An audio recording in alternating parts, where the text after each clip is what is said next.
Best of r/malicious compliance episode 149. Subscribe for Reddit videos daily. Security shenanigans, the step of hell. Disclaimer, on phone and it is 2:30 in the morning, so be kind. Backstory, so in my first year, 2017ish of doing security, I started working for a male gay club and absolutely loved every second of it until the general manager and owner came in and saw me a female security guard in his gay club. To even get into this club, if you were a female, you had to sign a contract saying that there was no heterosexual activities, that you only had access to one dance floor, and tbh some other ridiculous rules like you couldn't dance close with a male, i.e.g.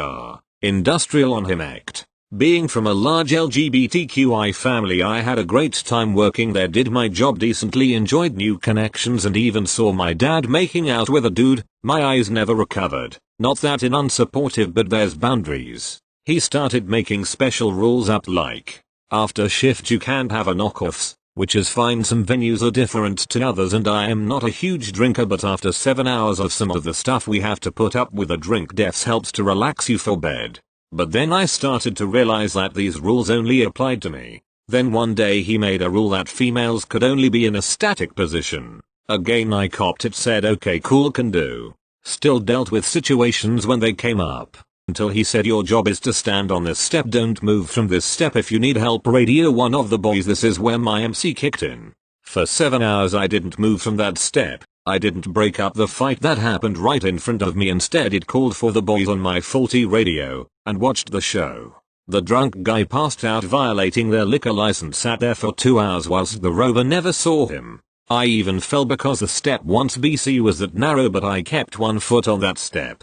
About a month in, and one of the guys that got glassed the night before had called the cops. A cop came in undercover, tried to talk to me, trying to get me down, saying he had a problem. I kindly explained I couldn't leave my step because of my lovely boss. He explained who he was and I did the sorry I can't help, but stepped off the step to show him the conditions of the workplace. My boss came not 2 minutes later and gave me an amazing tongue lashing, to the point of, if you get off that step one more time I will be dismissing you and you will never have work with the company you're with. He later didn't pay my wages to my company for that shift because I didn't do my job satisfactory, and I talked to the cop for 5 minutes not watching the crowd. I left after this. The policeman recorded it all on his phone and disappeared. When I knocked off, someone approached me on my way to my car, which was common cause everyone knew you would catch me after my shift. Showed me his badge and all that off the club's cameras, took my details for a report and got the club owner for neglect of patrons. A whole load of work safe stuff, and even got them for sexual discrimination. Even got a payout of 10k for loss of income and slander. Thank you. Next. Stop using headphones. Okay, not sure if this fits under here, but I'ma post it here either way. So, the main reason I wear headphones is because I don't want to get judged by the music I listen to or the videos I watch. I'm kind of sensitive that way. So, I was drawing on my computer one day, listening to music. The volume wasn't that loud, but you know with headphones it's pretty hard to hear around you.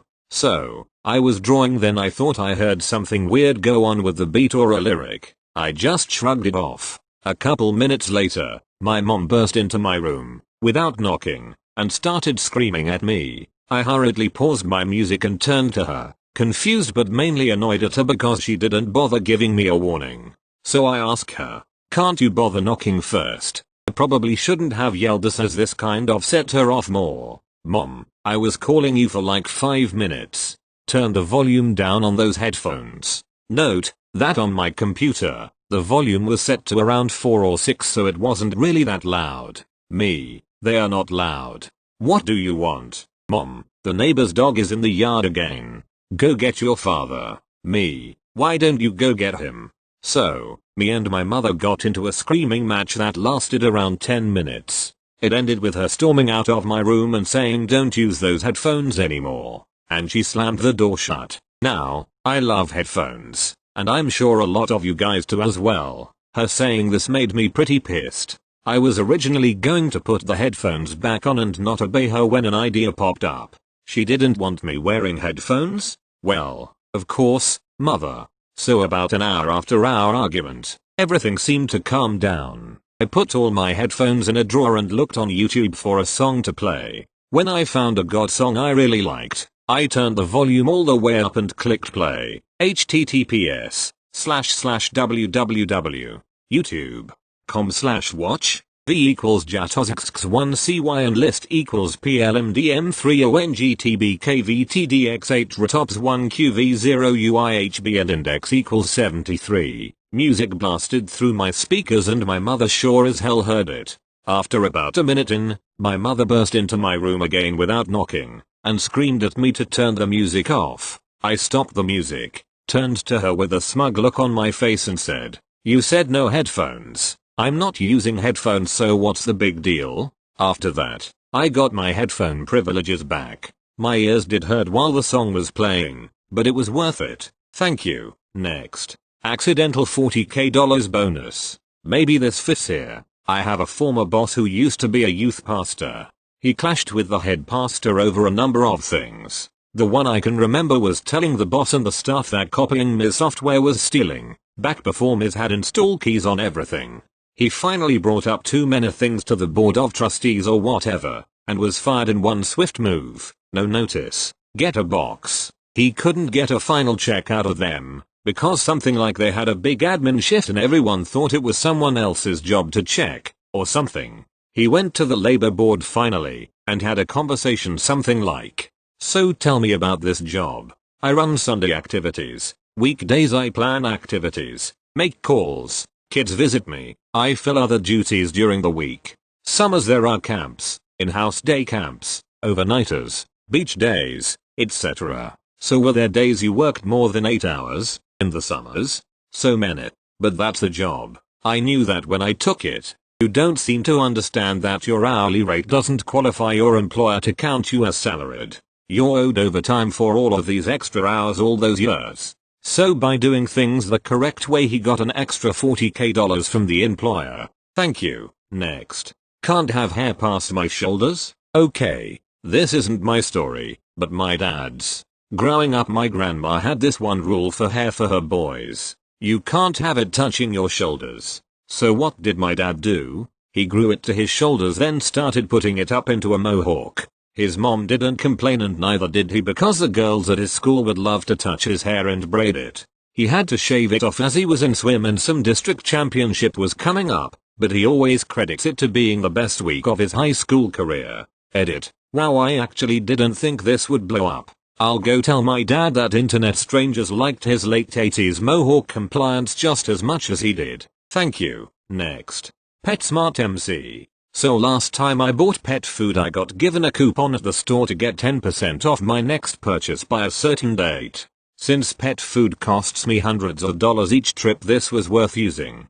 So on the last day I remember to go use it, load up the cart with $500 of crap, get to the checkout, and of course everything is full pandemic mode now. It's way more difficult to actually get everything scanned etc with their new rules. It's like a 5-minute affair now per person.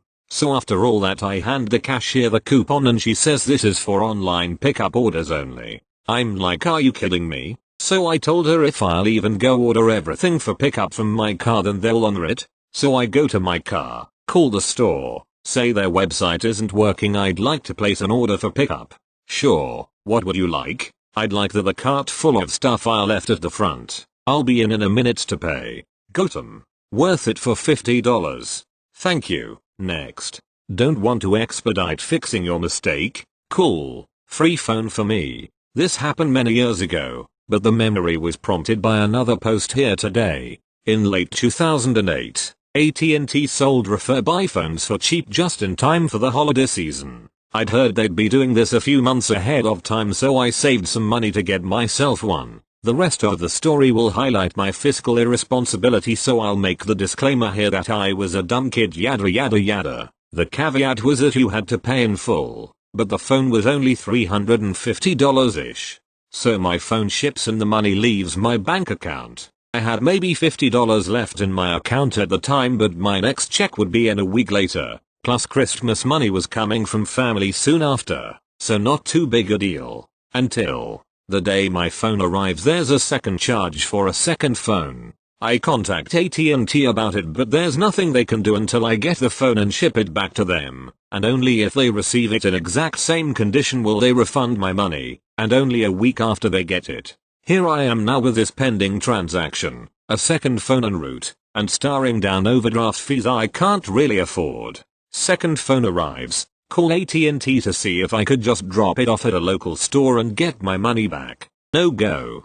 I Karen out, asking for higher and higher managers, all to get told by all of them the same thing. Nothing they can do, etc. Until I reach Brad, who tells me the reason they can't do anything is because they don't know why I got a second shipment since their records show only one order. A light goes off in my head. I get Brad's direct number and head to the bank. Talk to my bank's manager. I knew him socially, and give him the rundown of what I'm planning to do. He's in. Call Brad, get him on speakerphone with bank manager in room, and do this. Me. Hey Brad, is there still nothing you can do? Brad, no Karoko, you have to mail it back to us before we can do anything. But you only have the one order on record, right? B, that's right. $350.99 for a phone which you'll charge me for on 12/2/2008. B, correct. And no order data for this pending charge? B, correct. Well, I'm sitting with bank manager at bank, and he's ready to dispute the charges and refund me the money. Since you've admitted you don't have an order to back up the charges, it's a dispute you won't win. Plus I'll just keep this extra phone, free of charge, unless you can let me return it to a store today for an immediate refund. B, silence. B, let me double check. A few minutes later, Brad begrudgingly okayed the immediate refund. I brought the second device to a store, and was refunded the money. No overdraft fees since the refund and the charge went through same day. Thank you. Next. You want me to do your job? Fine. I'll do your job. I used to work in a hospital, sanitizing and sterilizing medical equipment and supplying it to the medical staff. We used a lot of specialized machinery and autoclaves, all of which required daily documented inspection and quality control testing. My supervisor was supposed to do all of that. It was above my pay grade. But she decided I should take it over because I worked nights and I had more time to do it than she did during the day shift. So she walked me through how to do all of it, and showed me how to fill out the forms. She wanted me to attach the printouts from the machines to the completed forms every morning, and then leave them on her desk for her to sign and file. But the thing is, night shift wasn't slow. I was responsible for putting together all of the instruments, equipment and supplies for all of the following day's scheduled surgeries, as well as handling any emergency surgeries that came through on my shift. It was often a madhouse, and I was on my own to deal with it. I knew I couldn't guarantee that I would be able to complete the QC every night, and I told her as much. Then she accused me of being lazy, and said with my review coming up, I needed to be a team player. So that night I did all the inspections and tested all the equipment. I filled out the forms and attached the printouts, and then I signed my own name on them and left them on the department manager's desk. She called me at home that morning, confused by the reports with my name on them. Oh, since it's my first night taking over QC from supervisor, I wanted to make sure I was doing it right. Supervisor was fired. I was promoted to supervisor's role. Not because of my malicious compliance, but because I had the most experience and seniority after her. And hey, I already knew how to do the QC.